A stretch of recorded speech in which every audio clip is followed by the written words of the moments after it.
Halo, pemirsa Warta Kota Live.com. Saat ini saya sedang bersama Ketua DPRD Kota Tangerang Selatan, Bapak Haji Abdul Rosyid SAG. Kita akan sedikit membahas tentang isu yang sedang menarik di Kota Tangsel, yaitu permasalahan sampah. Yang tepatnya akan kita bahas bersama Ketua Dewan dari Kota Tangsel ini. Ya, Pak, bisa diperkenalkan sedikit nama dan sebagai jabatan Bapak kepada pemirsa Warta Kota Live.com. Baik, Assalamualaikum warahmatullahi wabarakatuh. Saya Haji Abdul Rosyid. Kebetulan saya diberikan mandat oleh partai saat ini sebagai Ketua DPRD Kota Tangerang Selatan. Sebelumnya saya di periode yang sebelumnya sebagai Ketua Fraksi dan sekarang sebagai Ketua DPRD Kota Tangerang Selatan. Sebagai fraksi Golkar ya Pak? Ya, Ketua Partai Fraksi Golkar. Sebagai Ketua Fraksi Golkar. Pak, kita langsung masuk ke konteks. Ya. Kita tahu permasalahan di Tangsel ini sekarang sedang membuming adalah sampah, Pak. Ya. Di mana TPSJ Pecang sempat longsor Ya. karena kepadatan maksimumnya, Pak. Tanggapan DPRD itu seperti apa sih, Pak? Tentang permasalahan sampah di Kota Tangsel ini yang sempat ramai diperbincangkan masyarakat. Ya, saya kira persoalan sampah itu menjadi salah satu isu strategis di Kota Tangerang Selatan. Kita dengan luas daerah yang tidak terlalu luas ya, 147 km persegi, tentunya salah satu persoalannya adalah penampungan akhir sampah, TPA lah ya, tempat penampungan akhir. Nah, karenanya ini menjadi satu concern bersama. Pemerintahan itu kan terdiri dari eksekutif dan legislatif, dan kami dengan pemerintah Kota Tangerang Selatan tentunya juga melihat persoalan sampah ini harus dirancang, dilihat dan dicarikan solusinya dengan pendekatan tidak secara parsial tetapi secara komprehensif. Ada beberapa langkah-langkah yang sudah dilakukan, misalkan dengan adanya kita mendorong bank sampah, kita mendorong TPST 3R. Ini kita coba dorong juga bahwa persoalan sampah ini bukan ansih menjadi tanggung jawab pemerintah. Ini juga menjadi bagian dari tanggung jawab bersama. Karena keberhasilan pembangunan di Kota Tangerang Selatan dengan pergeseran konsep dari good government menjadi good governance. Kalau good government itu kan bahwa keberhasilan pembangunan itu hanya tergantung dulu oleh satu aktor, yaitu pemerintah. Tetapi dengan pergeseran konsep paradigma good governance ini, bahwa keberhasilan pembangunan itu sangat tergantung dari tiga aktor utama, pemerintah, swasta, dan masyarakat. Nah, terkait dengan persoalan sampah, mindset yang harus kita bangun bahwa ini bukan hanya menjadi tanggung jawab pemerintah, tetapi ini menjadi bagian dari tanggung jawab bersama pemerintah, masyarakat, dan swasta. Kolaborasi ini yang harus kita tingkatkan pemahaman ini, bahwa persoalan sampah tidak hanya menjadi tanggung jawab pemerintah. Artinya Dewan bersama pemerintah kota mengedukasi masyarakat agar tanggung jawab sampah ini sebenarnya solusinya bukan hanya di pemerintah dan Dewan, masyarakat pun harus ikut andil ya. Karena salah satu kontribusi sampah terbesar itu kan rumah tangga, gitu. Jadi ya sampah sampai kapanpun ada, dan karenanya ini harus menjadi persoalan kita bersama. Kalau kita latar belakangi nggak cuma di Tangsel artinya ya Bang, seluruh wilayah itu memang mempersoalkan. Iya, pengertian tentang ya sampah itu juga bagian dari sebuah sumber daya, juga ini jadi juga kita coba sampaikan. Jadi persepsi orang tentang sampah itu bukan sesuatu yang mereka tidak ada manfaatnya dan tidak ada gunanya. Nah, persepsi ini yang terus kita bangun. Nah Bang, kan solusi yang sedang beredar di Pemkot Tangsel maupun di Dewan bahwa akan bekerja sama sementara ya Bang, sifatnya sementara kontraknya dengan Pemkot Serang yang menggunakan pengiriman sampah dari Tangsel ke Serang ya Bang. Itu progresnya sudah sejauh mana sih Bang? Kerjasama antar daerah sesuatu yang disayang. Jadi kerjasama antar daerah ini dengan Serang itu bukan ansih terkait dengan persoalan sampah. Banyak di sektor pendidikan, di bidang yang lainnya.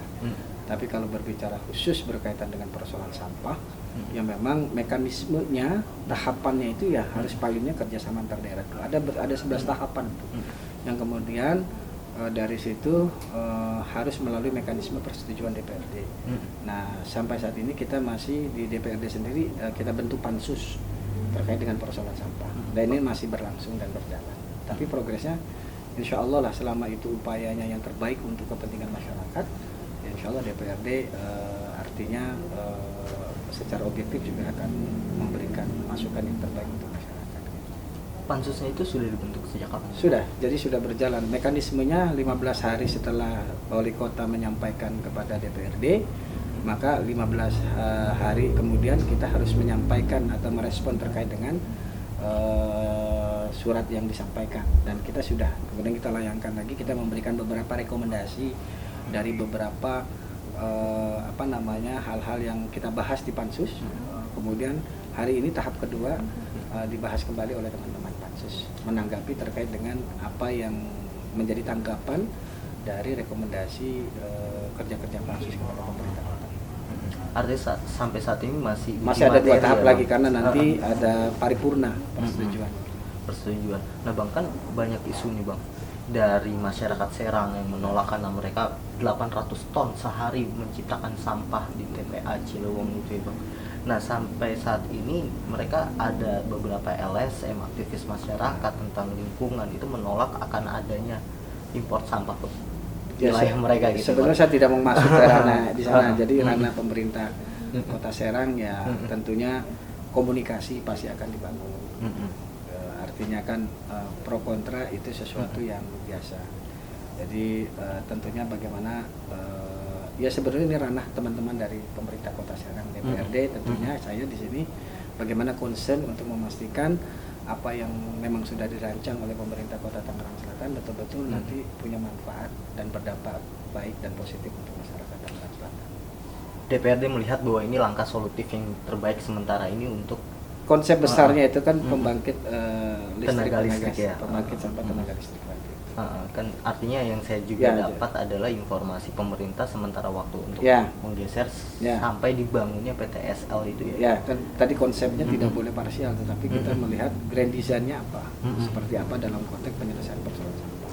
Siap. Artinya DPRD mendukung karena grand design dari PTSL ini yang akan dibangun di wilayah Tangsel. Nah, terkait PTSL ini bang, apakah nanti lokasinya tetap di Cipecang atau seperti apa DPRD? Ya, karena ini kan Perpres 35 2018 terkait dengan percepatan percepatan berkaitan dengan persoalan sampah, pembangkit listrik berbasis ramah lingkungan. Dan ada 12 daerah yang secara Perpres juga itu ditetapkan termasuk Tangsel. Jadi tidak seluruh daerah di 12. Jadi kita mencoba untuk ketika ini menjadi mengacu kepada Perpres ya kita coba ikuti arahan yang memang sudah ada dasar dan regulasinya. Nah artinya PTSL ini kan akan berjalan di tahun ini ya bang? Atau tahapannya, ada tahapannya. Sekarang masih ada proses, ada kajiannya, nanti ada proses segala macam. Nah kita masih dalam proses itu. Gitu. Itu artinya sudah akan masuk di RPJMD wali dan wali kota terpilih nantinya bang. Saya kira kalau persoalan sampah harus masuk semuanya ya, karena ini bagian dari sebuah isu strategis. Itu isu jadi nggak mungkin lah ya. Jadi persoalan sampah saya kira sampai kapanpun dan siapapun persoalan sampah itu akan selalu ada dan harus menjadi pemikiran dan konsentrasi dari pemerintah kota yang ada. Nah bang, yang kita minta ini sampai saat ini sampah itu kan yang abang bilang tadi butuh kerjasama dari semua lembaga termasuk masyarakat. Nah, imbauan sih bang untuk masyarakat gimana sih bang menanggapi sampah ini, jangan cuma mengkritik tapi juga bisa mencari solusinya, misalnya mengelola sampah itu menjadi barang yang berharga atau seperti apa? Kalau menurut saya ini ada beberapa aktivitas yang menurut saya itu juga perlu menjadi contoh. Ada beberapa kelompok-kelompok yang mereka secara sukarela untuk mendirikan bank sampah. Jadi sampahku tabunganku gitu kan. Jadi termasuk yang menjadi dewan pembina di situ di wilayah kecamatan Cetu. Dan saya kira ini bagus. Jadi sampah itu mulai dari rumah tangga mulai dipilah kan gitu, dari yang anorganik yang menjadi dari organik dan yang anorganik itu dipilah. Kemudian mana yang kemudian bisa diolah menjadi sesuatu yang punya manfaat, termasuk di dalam konteks buat kepentingan bank sampah itu bagus. Jadi sampahku tabunganku. Jadi bahkan ada beberapa kelompok-kelompok bank sampah yang bekerja dengan pegadaian. Jadi ibu-ibu rumah tangga, pembantu rumah tangga itu sengaja mereka ngumpulin sampah, kemudian ditimbang ditabung, dan tabungannya nggak boleh diambil. Jadi sampai mereka nanti bisa dikonversi dengan emas, ya. Bagus, menarik. Ya, buat saya ya memang ini harus menjadi kesadaran bersama, mindset kita menyamakan persepsi tentang sampah ini menjadi tanggung jawab bersama itu penting. Karena kalau itu hanya dibebankan kepada pemerintah, itu juga menjadi sesuatu yang barangkali kurang berhasil ya kalau buat saya. Karenanya konsep pembangunan, keberhasilan pembangunan itu ya harus kolaborasi dari 3 aktor utama tadi, pemerintah, swasta, dan masyarakat. Saya punya keyakinan kalau 3 aktor utama tadi berkolaborasi secara baik, insya Allah bentuk konsep program pembangunan apapun akan berhasil. Karena dilibatkan seluruhnya dan mereka secara aktif berpartisipasi. Dan artinya DPRD siap menggaungkan bank sampah itu. Bukan siap, kita sudah menggaungkan. Iya, maksudnya bersama-sama. untuk lebih insya Allah, massal ya, di Kota Tangsel ini. Insya Allah lah, insya Allah, karena ini menjadi tanggung jawab kita bersama. Bang, makasih isu untuk terkait ini. Pembaca wartakotalive.com, sekian perbincangan diskusi kita tentang isu yang sedang membuming di Kota Tangsel ini, tentang adanya sampah dan lokasi pembuangannya. Terima kasih. Wassalamualaikum warahmatullahi wabarakatuh. Jangan lupa subscribe ya.